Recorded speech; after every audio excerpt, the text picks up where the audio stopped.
Ja, men det går jo bra. 60. Jeg må bare si at jeg ikke har gjort feil beløp. Altså. Du, det går så bra så. Takk.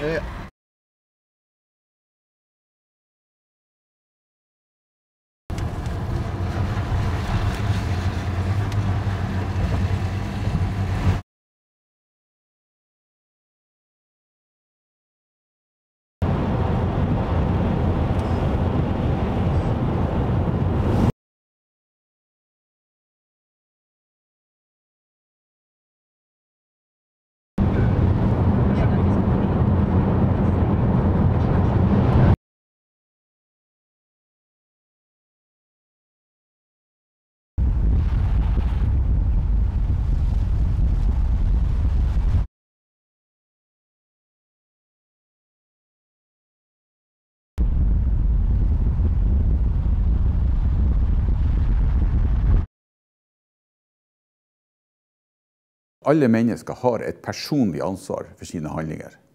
Det gjelder først og fremst i denne saken hos stortingspolitikere at de må vite at den beslutningen de har tatt har enorme konsekvenser for fremtiden.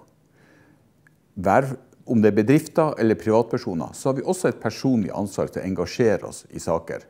Og det som Nordic Mining og departementet kommer til å oppdage, at vedtaket om å dumpe giftige gruveslam i Førdefjorden kommer til å bli en meget stor sak, der de skal få testet sin personlige integritet, og ikke ta seg gjemme seg bak et stortingsvedtak eller et departementsvedtak. Og den sittende regjering skal få måtte leve med denne beslutningen svært lenge, så lenge de helt tatt kommer til å sitte.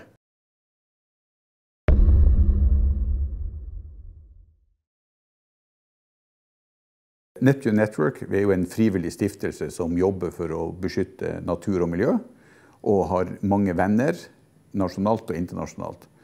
Når departementet ga sin endelige tillatelse til Nordic Mining om å dumpe millioner av tonn av giftig gruveslam i Førdefjorden, så var det veldig mange som reagerte.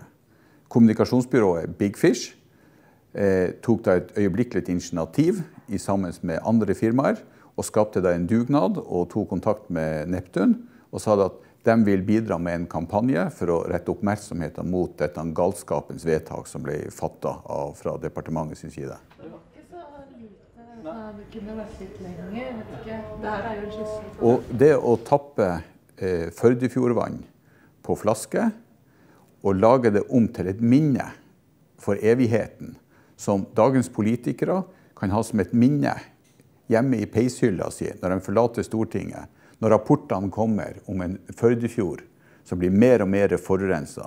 Fisken blir borte, næringsgrunnlaget for alle som holder på rundt Førdefjorden, så kan de vite hva de var med på i 2015.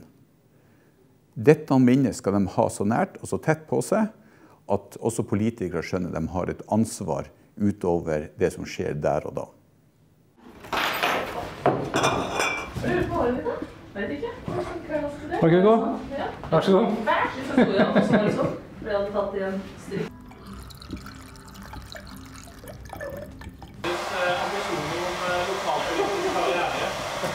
Her har vi da en årgang 2015 av Førdefjord. Dette vannet har i evigheter vært rent. Dette skal vi gi til alle politikerne inne på Stortinget, som har vært mer eller mindre fraværende i denne beslutningen om å gi Nordic Mining tillatelse til å ødelegge denne fjorden for all evighet.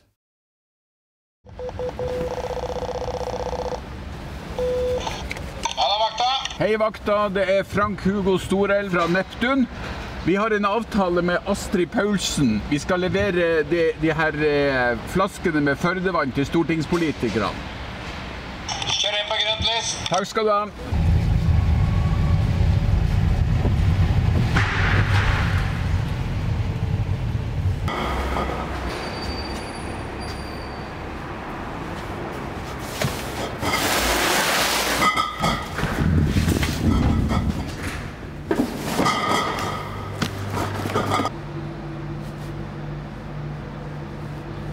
Vedtak til løyve til sjødeponi i Førdefjorden har opprørt i hele verden. Fjordene er en del av det globale matfat og verdensarven vår. La Førdefjorden få bli mer enn bare et minne.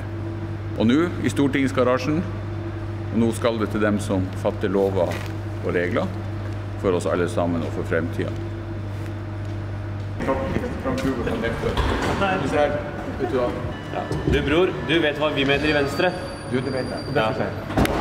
Og alle sammen. Hvis du vil gi han en bitteliten kommentar. Og dette er drikkbart? Nei, det står ikke. Det skal være. Når du gir det på flaske, så tenker jeg at Ja, men det står her veldig tydelig her. Ja. Og så er det da et dikt av en lokal må ikke drikkes. Ja. Du, jeg pleier jo ikke å be om to noen ganger, men dette vil jo Trine bli veldig glad for. Ja, hun får også. Åja, du skal møte henne. Ja, men altså, her er det samlinger til alle politikere. Åja. For dere må jo ha et minne om den gangen det var. Og vi vet jo veldig godt hva Venstre Det jeg kan si, Venstre skal gjøre det vi kan for å redde fjorden. Det skal jeg love dere. Takk skal du ha. Dette er da i forbindelse med arbeidet for å få gjort om fjorddeponisaken i Førdefjorden. Så får dere hver dere som flaske til et evig minne. Okay, da skal jeg jobbe for det da. Neida, og nå gjør det noe en ting, men liksom, vi lever jo i et demokrati. Jeg vet det. Og sånn her, så... Ja, nå har vi da vært på Stortinget og levert over Førdefjord, årgangsvann, noen millioner år gammelt, helt rent, og nå skal vi til Miljøverndepartementet og levere til Miljøvernministeren.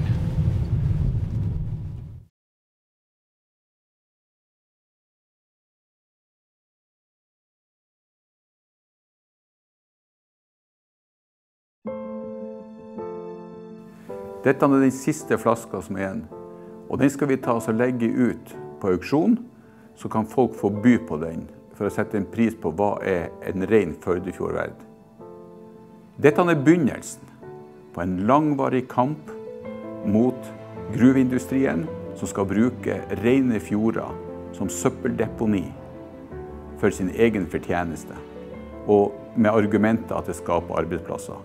Selv arbeidsplasser har en for høy pris.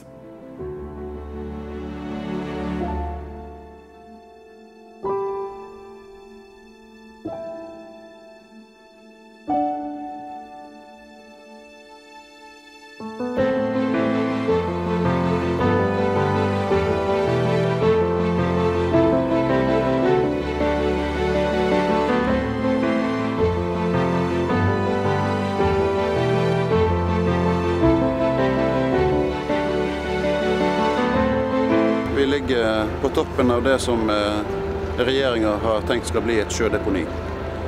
Her skal en da dumpe 300 millioner tonn med slam i fjorden. Det er en ren og fiskerik nasjonal laksefjord.